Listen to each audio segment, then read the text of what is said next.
সবাই যেহেতু air space নিরাপদ না হলে ফ্লাইট অপারেট করতেছে না।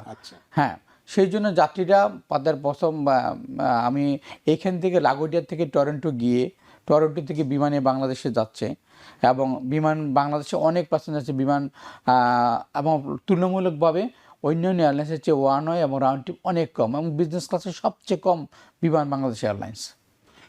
আচ্ছা, এবং তারপরে তাদের টার্কিশ এমিরেটস তাদের পছন্দ, এরপরে সিঙ্গাপুর এয়ারলাইন্স তাদের পছন্দ, সিঙ্গাপুর ওয়ার্ল্ড স্টার এয়ারলাইন্স, হ্যাঁ, এবং টার্কিশ এয়ারলাইন্স, তারপর ক্যাথে প্যাসিফিক, এইগুলি আমাদের নিরাপদ আমি মনে করি এবং কাস্টমারদের একটা ওপিনিয়ন।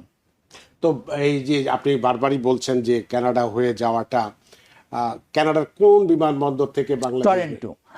টরন্টো আপনার লাগোডিয়ার থেকে এয়ার কানাডা আপনি চলে যান টরন্টো, 1 ঘন্টা জার্নি, অল্প ভাড়া, $140, $160 লাইক দিস, ওয়ান ওয়ে।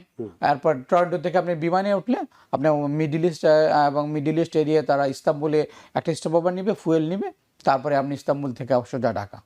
তো এই যুদ্ধের কারণে কি ইস্তাম্বুলটা যে রুট দিয়ে যাচ্ছে এটা নিরাপদ এবং 2 দিন ইস্তাম্বুলে তারা স্টপওভার দিচ্ছে, 1 দিন ওরা রোমে নিচ্ছে।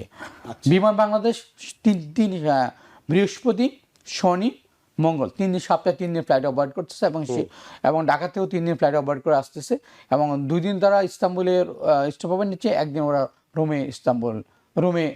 ইটালি রোমে স্টপওভার নিচ্ছে, ফুয়েলের জন্য।